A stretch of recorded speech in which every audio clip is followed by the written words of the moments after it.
Merci d'être avec nous sur AL24 News au sommaire de l'actualité de ce 24 heures Afrique. Garantir la paix et la sécurité dans la sous-région et veiller au retour de la stabilité au Sahel. Le ministre algérien des Affaires étrangères, Ahmed Attaf, expose les efforts diplomatiques menés par l'Algérie.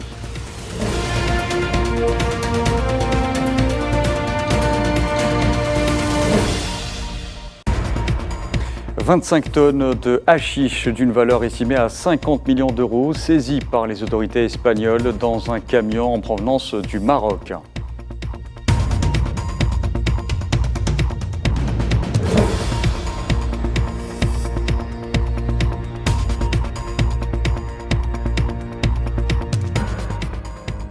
Et puis la Côte d'Ivoire annonce le rapatriement de près de 55 000 réfugiés burkinabés vers leur pays d'origine dès le mois de juin prochain.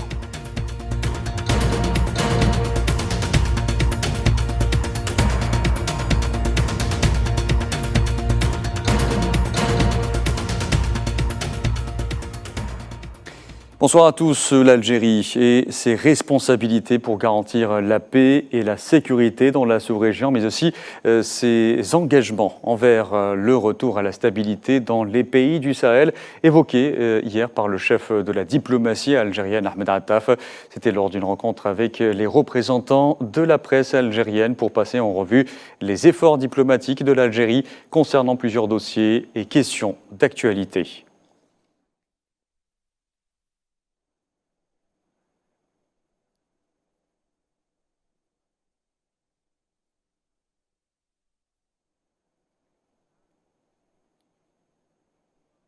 Je vous le disais aussi en titre, les autorités espagnoles ont saisi 25 tonnes de hashish dissimulé dans un camion en provenance du Maroc, censé transporter des melons à destination de la France. C'est ce qu'ont rapporté ce vendredi la garde civile espagnole et les autorités douanières. La marchandise, dont la valeur pourrait atteindre 50 millions d'euros, a été découverte dans le port d'El Djeziras.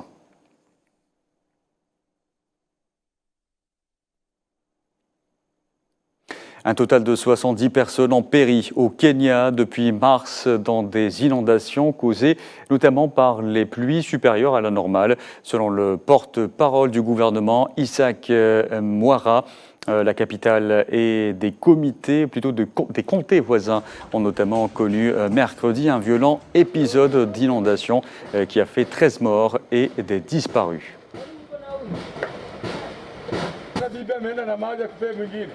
Mwambie kila kitu imeenda unga ona kitu mwambie mwiko.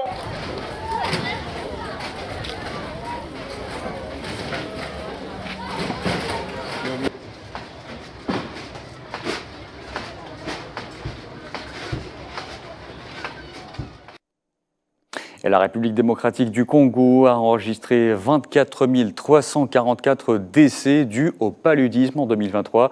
C'est ce qu'a annoncé le ministre de la Santé publique, Roger Kamba, dans son message à la nation à l'occasion de la 17e journée mondiale de lutte contre le paludisme, informant également l'introduction du vaccin R21 Matrix M dans les prochains jours.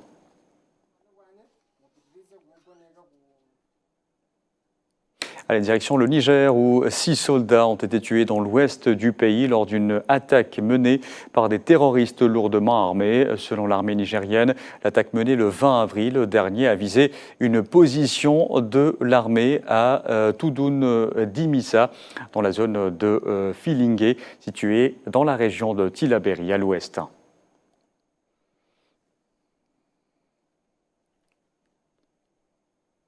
Et l'ONU, par la voix du haut-commissaire des Nations Unies aux droits de l'homme, Volker Turk, a fait part de sa grave préoccupation quant à la situation autour d'El Fasher, capitale de la région soudanaise du Darfour Nord et carrefour pour l'aide humanitaire. Depuis le 14 avril, au moins 43 personnes, parmi lesquelles des femmes et des enfants, ont été tuées dans les combats entre les forces armées soudanaises et les forces de soutien rapide depuis le 14 avril.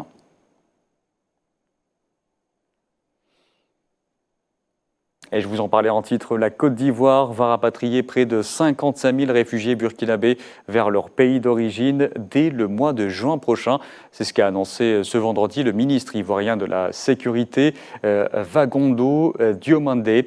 Cette décision a été prise à l'issue de la 3e réunion de coordination relative à la gestion des réfugiés au nord dans le cadre des activités du secrétariat exécutif du Conseil national de sécurité.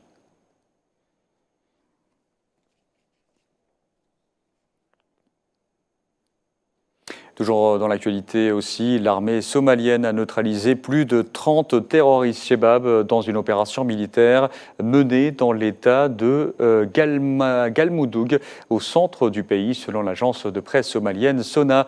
L'opération militaire s'est déroulée dans la ville d'Arfouda, située à environ 20 km au nord de la ville de Arader.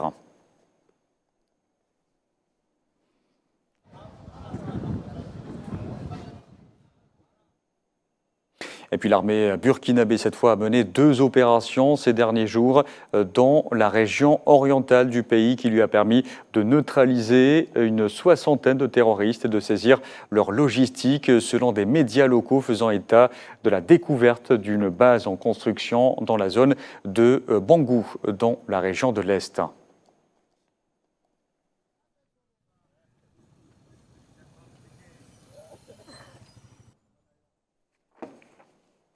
Voilà, et puis parlant cinéma en Algérie, poursuite du 4e festival méditerranéen du film à Annaba. La soirée d'hier a été marquée notamment par la première projection publique du long-métrage historique Ben Mhidi, qui a drainé un public particulièrement nombreux. Une œuvre consacrée à la lutte de l'un des artisans et déclencheurs de la glorieuse révolution, le martyr Larbi Ben Mhidi. La ville est confortable. J'aime beaucoup le genre. C'est dans la fameuse soudaine de la multi-jazz. Je ne sais pas si je...